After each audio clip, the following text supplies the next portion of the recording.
juga betapa pentingnya hubungan kita dengan Allah. Keberkahan hidup bersama zakat, infak, sedekah, wakaf. Kalau seseorang itu rajin sholat, Assalamualaikum warahmatullahi wabarakatuh. Pemirsa, dimanapun berada, di pagi yang penuh berkah ini, mari kita sama-sama mengucapkan puji dan syukur kepada Allah Subhanahu wa Ta'ala yang telah memberikan karunia nikmat yang banyak kepada kita semua, sehingga kita masih diberikan kesempatan untuk selalu beraktivitas dalam rangka melaksanakan segala perintah-perintah Allah dan meninggalkan segala larangannya. Salawat dan salam kita hadiahkan kepada baginda Rasulullah sallallahu alaihi wasallam, seorang rasul yang telah memperjuangkan agama yang kita anut pada saat ini. Seorang rasul yang memberikan contoh dalam kehidupan sehari-hari. Berbagai aktivitas ibadah yang dilakukan Rasulullah sallallahu alaihi wasallam, baik itu ibadah mahdoh maupun ibadah sosial, patut kita contohi sebagai panduan hidup kita sehari-hari. Semoga syafaat baginda Rasulullah sallallahu alaihi wasallam itu yang kita nanti-nantikan. Amin ya rabbal alamin. Permisa dimanapun berada, pada kesempatan kali ini saya ingin membawakan satu tema, di mana tema ini akan memberikan motivasi dalam kehidupan kita sehari-hari sebagai inspirasi hidup agar hidup kita menjadi berkah. Oleh karena itu, para pemirsa, ikutilah tausiah yang akan saya sampaikan di pagi hari ini sebagai bahan untuk kita renungi bersama, yang berjudul atau yang tema yang saya bawakan adalah hidup berkah bersama jiswak, ataupun hidup berkah bersama zakat, infak, sedekah, dan wakaf. Dalam kehidupan ini yang paling penting bagaimana kita mendapatkan keberkahan. Hidup berkah sesuatu hidup yang sangat diidam-idamkan, didamba-dambakan oleh setiap orang, setiap insan, setiap individu. Kenapa? Karena keberkahan hidup itulah yang membuat hidup kita menjadi tenang, damai, aman. Sekalipun kita memiliki berbagai fasilitas hidup, jika seandainya keberkahan itu tidak ada, maka hati kita akan menjadi kosong, hati kita akan menjadi gundah, hati kita menjadi tidak tenang dan tidak tentram. Akhirnya, jika hati tidak tenang, akan berefek kepada yang lainnya. Oleh karena itu, bagaimana konsep hidup berkah itu sebenarnya? Karena bahasa ataupun bahasan kajian yang saya fokuskan hari ini berkaitan tentang bagaimana mendapatkan hidup berkah bersama zakat, hidup berkah bersama infak, hidup berkah bersama sedekah dan wakaf. Sebelum kita membahas lebih mendetail tentang konsep keberkahan melalui jiswak tadi, zakat, infak, sedekah, dan wakaf, kita harus paham dulu para pemirsa, apa makna daripada berkah itu sendiri. Sebelum saya membahas lebih mendetail lagi tentang keberkahan, ada satu ayat Al-Quran, yang mana ayat Al-Quran ini sering kita dengar. Dan ini sebagai patokan dalam hidup kita untuk mendapatkan keberkahan itu sendiri. Yang berbunyi, A'udzubillahi minasyaitonirrajim, Bismillahirrahmanirrahim. Walau anna ahlal qura amanu wattaqau lafatahna alaihim barakatim minas sama'i wal ard. Walakin kazzabu fa'akhasnahum bima kanu yaksibun. Yang artinya, walau anna ahlal qura, jika sekiranya penduduk negeri itu sendiri, amanu, yang pertama adalah beriman, wattaqau, yang kedua bertakwa, Jadi beriman dan bertakwa. Maka kata Allah, la fatahna. Dalam kaidah bahasa Arab, la fatahna ini ada lam taukid. La fatahna pasti kata Allah, sudah pasti itu. Apa yang dipastikan oleh Allah Subhanahu wa taala? La fatahna alaihim barakatim minas sama'i wal ard. Allah pasti membukakan pintu-pintu barokah. Nah, pintu-pintu la fatahna alaihim barakatim minas sama'i wal ard. Pintu-pintu keberkahan. Jadi kalau sudah Allah bukakan pintu-pintu keberkahan dalam hidup ini, Masya Allah, itu yang namanya ketenangan dalam hidup. Nah, sekarang bagaimana kita agar mendapatkan keberkahan yang Allah sebutkan dalam ayat ini? Termasuk adalah kita di antara melakukan apa yang diperintahkan Allah Subhanahu wa taala. Yang pertama, beriman. Yang kedua, wattaqau, bertakwa, beriman dan bertakwa kepada Allah Subhanahu wa taala.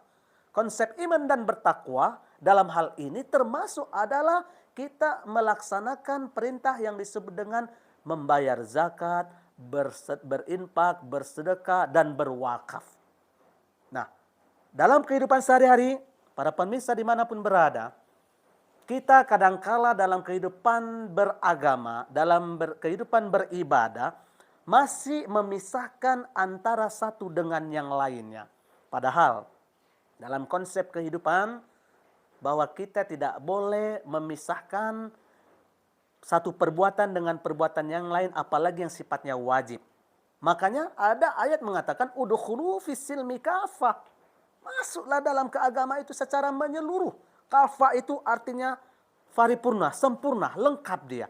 Jangan separuh-separuh. Maknanya begini, kalau seseorang itu rajin sholat, tapi malas dia, enggan dia mengeluarkan zakat, ini namanya bukan kafah.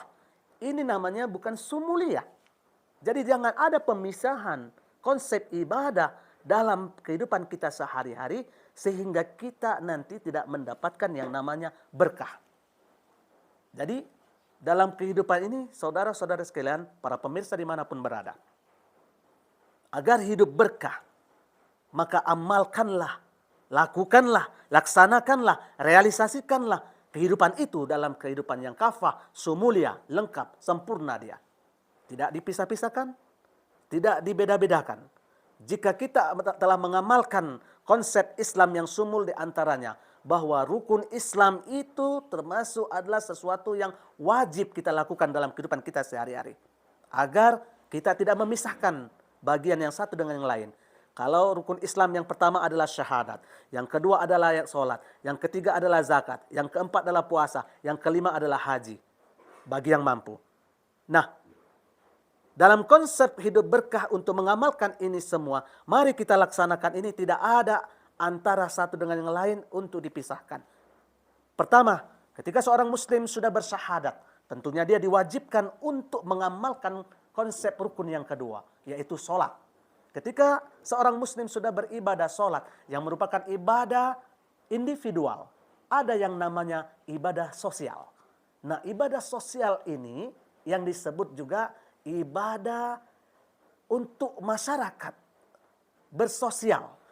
Jadi kadangkala kita sudah merasa hebat dengan ibadah sholat kita. Ternyata kita lupa ada satu ibadah yang sifatnya sosial, hubungan kita dengan manusia. Jadi konsep ibadah ini ada yang disebut dengan hablum minallah dan yang kedua hablum minan nas. Ini yang sekarang saya melihat di masyarakat belum terjadi secara sumulia, sempurna. Kesempurnaan itu yang belum tercapai. Makanya selalu kita mengharapkan bagaimana seseorang itu menjadi seorang muslim yang kafah. Menjadi seorang muslim kafah tidak meninggalkan perintah yang diperintahkan oleh Allah Subhanahu wa taala. Oleh karena itu, kalau kita melihat banyak ayat-ayat Al-Qur'an yang menggandengkan antara perintah sholat dengan zakat. Zakat ini bagian daripada sedekah. Zakat wajib, sedekah sunnah, infak sunnah, wakaf juga sunnah. Nah, tetapi dia akan bisa jatuh ke hukum wajib apabila sebagaimana yang disebutkan dalam hadis yang diriwayatkan Imam Tabarani. Tidak dikatakan seorang itu mukmin apabila masih ada jiran tetangganya yang kelaparan pada malam hari itu. Nah, ini kita perhatikan konsep hadis ini. Tidak dikatakan seorang mukmin jika pada malam hari itu masih dapat terlihat oleh dia atau tetangganya, jirannya yang dalam keadaan lapar. Sementara dia ada dengan dia atau dia memiliki harta. Memang seseorang itu ibadahnya luar biasa. Sholatnya luar biasa. Tetapi hubungan dia dengan yang lainnya atau yang disebut dengan ibadah sosial, dia kurang. Oleh karena itu ada lebih kurang 27 ayat Al-Quran yang menggandengkan atau menyandingkan perintah wa aqimus sholata wa atuz zakata. Di antaranya dalam surah Al-Baqarah, aqimus sholata wa atuz zakata warka'u ma'ar raki'in. Kenapa Allah selalu menggandengkan ayat Al-Quran yang menyatakan aqimus sholata wa atuz zakata? Tidak ada mengatakan aqimus sholata wa iqamu ar-ramadan. Belum ada. Tetapi pengulangan ayat Al-Quran yang memerintahkan tentang sholat dan zakat. Kita harus membahas pengertian ini secara menyeluruh. Kenapa Allah menyuruh seperti ini? Ternyata setelah kita kaji-kaji, saya mengkajinya, ada hubung kait antara perintah sholat dengan perintah zakat yang disandingkan dalam ayat ini. Baik itu dalam surah Al-Baqarah maupun surah An-Nisa. Bahwa yang pertama, betapa pentingnya hubungan kita dengan Allah. Hablum minallah. Sholat kita sudah. Sholat kita zakat yang 5 waktu. Yang kedua Allah sandingkan wa atuz zakah. Aqimus sholata wa atuz zakah. Tunaikan zakat. Ketika seseorang itu rajin melaksanakan ibadah sholat. Sholat yang 5 waktu rajin. Zuhur, asar, maghrib, isya, dan subuh. Tidak pernah tinggal. Bahkan sholat berjemaah di masjid enggak pernah tinggal. Seolah-olah kalau masyarakat melihat, luar biasa bapak ini ya. Sholatnya enggak pernah tinggal. Tetapi ada satu hal yang mungkin jadi catatan bagi masyarakat di sekitarnya atau jiran sekitarnya. Bapak ini mobilnya banyak, sawitnya berhektar-hektar, kaya, rajin ke masjid berjemaah, nggak pernah, bahkan sebelum azan mungkin dia orang yang tampil pertama kali ke masjid itu. Tapi jarang, mungkin tidak pernah bapak ini mengeluarkan zakatnya, hartanya melimpah. Karena itu tadi, banyak dari umat Islam belum memahami makna ayat ini. Belum mengkaji perintah daripada melaksanakan ibadah zakat. Ibadah sholat itu hubungan pribadi dia dengan yang di atas, Allah Subhanahu wa taala. Tetapi hubungan kemanusiaan atau yang disebut dengan ibadah sosial itu kurang. Maka oleh karena itu, akhirnya apa? Kadangkala lari dengan konsep keberkahan tadi, enggak berkah hartanya, tidak berkah. Betul, ibadah individu yang sifatnya hubungan dengan Allah luar biasa, tetapi masih dibiarkan jiran tetangganya kekurangan dengan harta dia yang berlebih tadi. Kenapa ini terjadi? Kenapa banyak di masyarakat kita, mayoritas umat Islam ini masih mementingkan yang namanya ibadah pribadi dibanding ibadah sosial.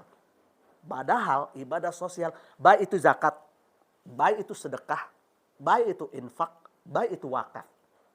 Jangankan yang namanya infak, sedekah, infak, sedekah, wakaf. Yang sunnah sifatnya. Zakat yang wajib saja para umat Islam ini masih kurang menyadarin. Masih kurang menyadarin.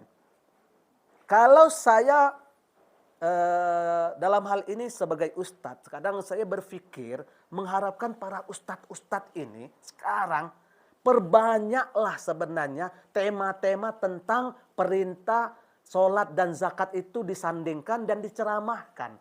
Supaya apa? Supaya masyarakat sadar.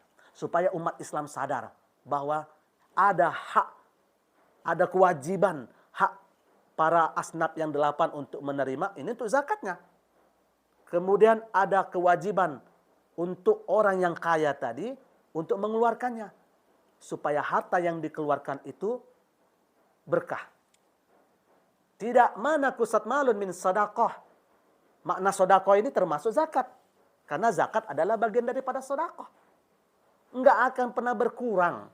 Nih banyak saya melihat kalau orang yang suka bersedekah, bapak-bapak ibu sekalian, ya dimanapun berada para pemirsa. Orang yang rajin bersedekah, zakat, infak, wakaf, jarang terjadi kekurangan terhadap dirinya. Bukan tambah miskin. Tidak. Mana kusat malun min sedekah, itu maknanya. Enggak akan berkurang mal, tidak akan berkurang harta seseorang ketika dia keluarkan, ketika dia sedekahkan, ketika dia wakafkan, ketika dia zakatkan. Tidak akan pernah berkurang. Jika ini sudah dikeluarkan semua hak yang akan didapatkan oleh para penerimanya, kewajiban yang akan dikeluarkan oleh dirinya, maka konsep barokah. Barokah itu dalam bahasa Arab termasuk artinya numuwun. Numuwun itu berkembang, berkah. Jadi ada orang yang hidupnya berkah, semakin berkembang dalam bisnisnya. Kalau kita lihat dalam kehidupan sehari-hari, orang yang rajin bersedekah, berinfak, bersedekah, berwakaf, akan berkah.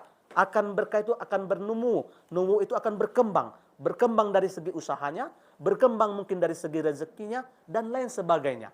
Akhirnya apa? Apa yang terjadi? Itu tadi yang terjadi. Barokatim minas sama'i wal ard.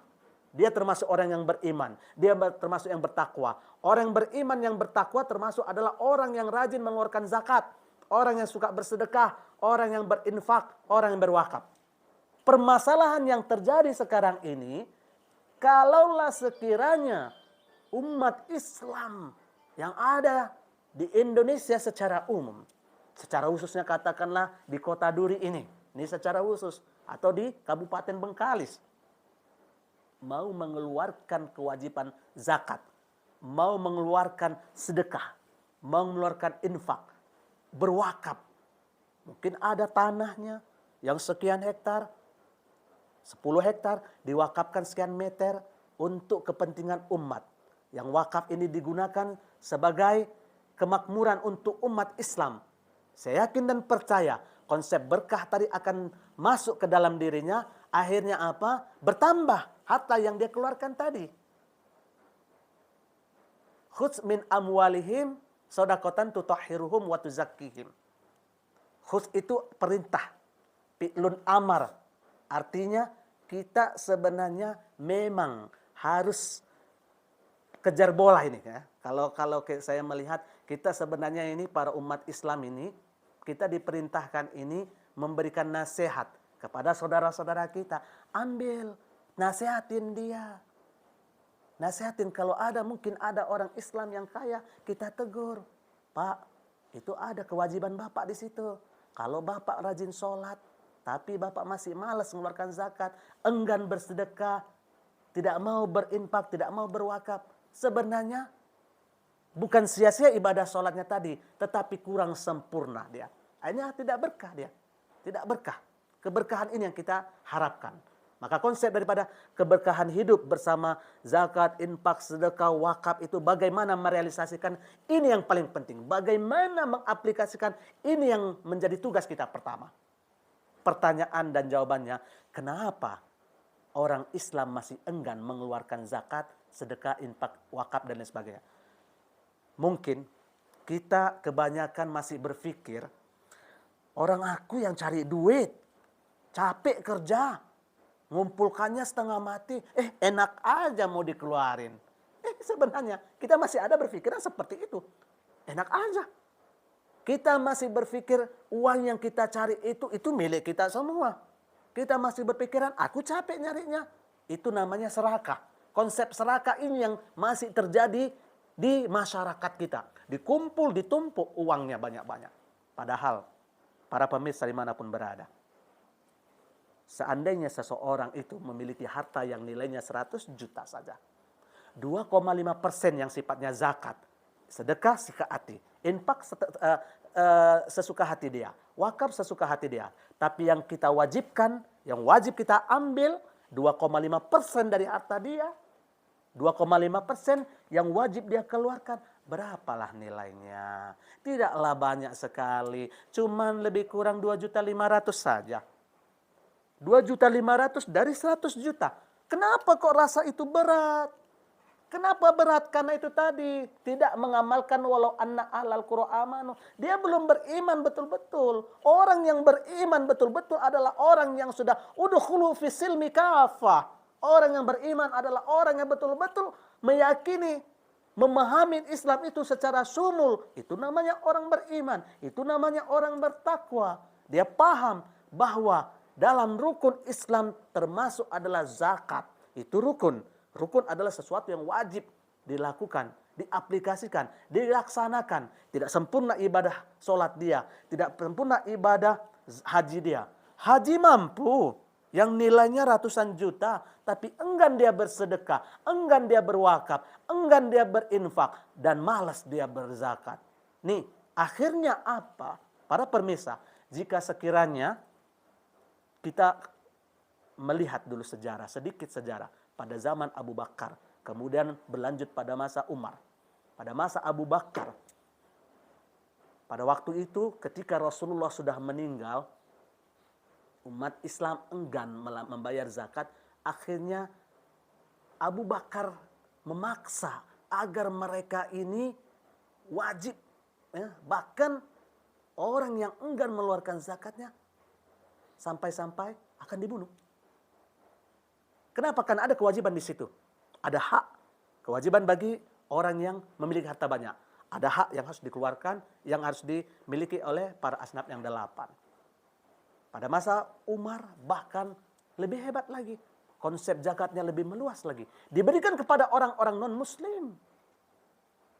Nih, para pemirsa yang dimanapun berada, jika kita sudah memahami konsep keberkahan melalui jis tadi, maka insya Allah akhirnya saya melihat jika umat Islam penuh kesadarannya melalui konsep zakat, infak, sedekah, wakaf, dia ingin mendapatkan keberkahan. Implikasi secara luas. Ini jika direalisasikan dalam kehidupan sehari-hari. Katakanlah sekian persen umat Islam sadar terhadap pelaksanaan pembayaran zakat khususnya. Umumnya infak, sedekah, dan wakaf dan lain sebagainya. Tidak ada yang miskin menurut saya di Indonesia ini. Umat Islam tidak ada yang miskin. Apalagi konsep zakat itu ada zakat yang sifatnya zakat produktif, zakat mal dan lain sebagainya. Saya tidak membahas secara mendetail metode pembagian zakat dan lain sebagainya. Tetapi apabila secara umum umat Islam sadar bagaimana dia mengeluarkan zakat yang wajib dikeluarkan, bagaimana dia sadar untuk mengeluarkan sedekah, infak, wakaf, harta yang dimilikinya, akhirnya dinikmati oleh seluruh lapisan masyarakat. Baik itu muslim bahkan non-muslim mungkin. Baik itu muslim bahkan non-muslim. Karena umat Islam adalah umat yang tasamuh, toleransinya cukup kuat. Kita bukan hanya mementingkan diri kita. Karena pernah terjadi pada masa Umar. Dengan zakat yang dikumpulkan cukup banyak, bisa diberikan kepada orang yang non-muslim. Sekarang pada zaman ini, jangankanlah yang non-muslim. Kita yang umat Islam saja masih banyak belum tercover dari zakat yang didapatkan oleh para lembaga-lembaga amil zakat dan lain sebagainya. Kenapa ini terjadi? Karena tadi masih kurangnya kesadaran umat Islam mengeluarkan zakat mereka. Para pemirsa dimanapun berada, kita lanjutkan tadi pada konsep barokatim minas sama. Jika Allah sudah memberikan keberkahan, dilanjutkan ayat sebagai ayat yang berlawanan. Walakin kazzabu fa'akhosnahum bima kanu yaksibun. Kazzabu dalam arti kata bertolak belakang, enggan, tidak mau, membohongin, mengingkarin, enggak mau mengikuti perintah Allah Subhanahu wa taala. Fa'akhosnahum bima kanu yaksibun. Allah memberikan apa bala dan lain sebagainya. Saya melihat di satu negara kalau sekarang ini yang namanya di Arab Saudi. Konsep pengamalan barokah ini luar biasa. Rata-rata hidupnya berkah karena mereka termasuk dalam kategori amanu wattaqau. Pengalaman saya ketika saya melaksanakan ibadah umroh, saya melihat orang yang suka bersedekah ini luar biasa. Mungkin zakat sudah dilakukan, yang sudah ada lembaganya. Bersedekah, sampai-sampai kalau kita melihat, kita perhatikan pada saat ini, itu banyak itu dari negara Arab, khususnya Arab Saudi, sedekah mereka itu dilimpahkan ke negara Indonesia. Saking banyaknya uang mereka. Kalau kita bilang, oh di Arab Saudi itu mereka kan kaya. Oh jangan lupa, Allah memberikan karunia nikmat yang luar biasa di negara kita Indonesia ini, para pemirsa. Di Indonesia apa yang nggak ada? Khususnya nih ya, saya tengok kalau di Riau nih, Masya Allah. Bawah ada istilah minyak. Atas ada minyak, bawah itu minyak. Ada Chevron di sini dan sebagainya, Pertamina. Atas sawit luar biasa. Ini contoh kecil masih di Riau. Di Papua, Freeport, Masya Allah. Bahkan sampai-sampai, kita sudah sama-sama tahu di medsos, Mahfud MD pernah mengatakan, jika seandainya tidak ada kebocoran orang yang korupsi di negara Indonesia ini, 20 juta per kepala akan mendapatkan nilai uang yang akan diberikannya oleh negara. Luar biasa ini, Masya Allah. Kenapa ini tidak terjadi? Karena tidak amanu, tidak beriman, tidak bertakwa kepada Allah Subhanahu Wa Taala. Kalau seorang itu beriman dan bertakwa kepada Allah Subhanahu Wa Taala, itu tadi Allah berikan keberkahan, Allah turunkan keberkahan ke muka bumi ini. Ini sekarang Allah sudah memberikan keberkahan, berkah alam kita. Berkah alam kita, Allah berikan keberkahan, Masya Allah. Ada semuanya. Kita ini tidak kalah dibandingkan negara yang sehebat Arab Saudi. Bahkan saya menilai sendiri, Indonesia ada semuanya. Indonesia kaya raya. Tetapi kenapa rakyatnya miskin? Kenapa sengsara? Bahkan kita yang mayoritas muslim, Masya Allah, hidupnya masih di bawah garis kemiskinan. Kenapa ini terjadi? Itu tadi, para mungkin pemimpin kita tidak amanu, tidak wattakau. Para pribadi, masih banyak di antara umat Islam tidak amanu, tidak wattakau. Secara tataran dalam kehidupan sehari-hari, konsep agama itu tidak membumi. Konsep agama itu tidak membumi dalam arti kata tidak diaplikasikan dalam kehidupan sehari-hari. Kalau itu betul-betul diaplikasikan kehidupan sehari-hari, saya yakin dan percaya, Masya Allah, terkhususnya pada umat Islam yang mayoritas berada di bumi negara kita Indonesia ini, insya Allah akan makmur, insya Allah akan menikmati harta sebagaimana orang-orang kaya menikmati harta tersebut. Tidak segelintir orang yang nikmatin. Bahkan para pemirsa, yang lebih ekstrim lagi sebenarnya, orang yang enggan mengeluarkan zakat yang sifatnya wajib, infak, sedekah, wakaf yang sifatnya sunnah, itu tak ubahnya orang yang korupsi sebenarnya. Dia mengkorupsi harta dia sendiri. Kenapa? Kenapa saya katakan dia korupsi? Dia mengkorupsi harta dia yang memang di situ ada kewajiban bagi dia, ada hak orang lain yang harus diambil, ada kewajiban bagi dia untuk mengeluarkannya. Jadi seandainya ini betul-betul terjadi, Masya Allah, luar biasa, luar biasa. Selain akhirnya berkah untuk diri dia, berkah untuk orang lain. Berkah untuk diri, kenapa? Karena dia sudah mengeluarkan zakatnya, menginfakkan, mensedekahkan, mewakafkan. Hadis yang menyatakan khudz min amwalihim shadaqatan tutahhiruhum wa tuzakkihim, membersihkan. Tutahhir dan tuzakki maknanya sama, membersihkan harta tadi, dibersihkan harta tadi. Yang terjadi apa? Bersih hartanya, jika bersih apa? Berkah. Para pemirsa, coba kita perhatikan dalam kehidupan kita sehari-hari. Mungkin kita pernah melihat ya, ada seseorang yang kaya raya, tapi malas dia bersedekah, malas dia berinfak, nggak pernah dia berzakat, nggak pernah dia berzakat. Kadang mungkin kita tengok, tiba-tiba Allah memberikan cobaan, anaknya yang sakit luar biasa, masuk ke rumah sakit, yang tadinya mungkin kalau dia rajin bersedekah dan sebagainya, karena rajin bersedekah, sakitnya dengan biaya sedikit saja akhirnya sembuh. Ini tidak. Karena dia tidak pernah bersedekah, karena dia tidak berinfak, dia tidak pernah berzakat. Allah beri cobaan. Bagaimana cobaannya? Diberikan penyakit, ditimpakan penyakit ke anaknya, masuk ke rumah sakit. Saya pernah mendengar seorang anggota DPRD, anaknya masuk rumah sakit, itu dengan biaya 2 miliar. 2 miliar yang harus dikeluarkan untuk penyembuhan anaknya yang berobat di Australia. Masya Allah, luar biasa. Ternyata Allah menegur seseorang itu dengan sentilan yang sedikit saja agar manusia itu sadar. Oleh karena itu para pemirsa, ketika kita sudah memahami konsep berkah hidup melalui konsep amanu, beriman, bertakwa, realisasinya antara iman dan takwa yang selalu harus berhubungan bersama, kita sadar bahwa Allah memberikan keberkahan itu apabila kita mengamalkan konsep hidup secara sempurna tadi.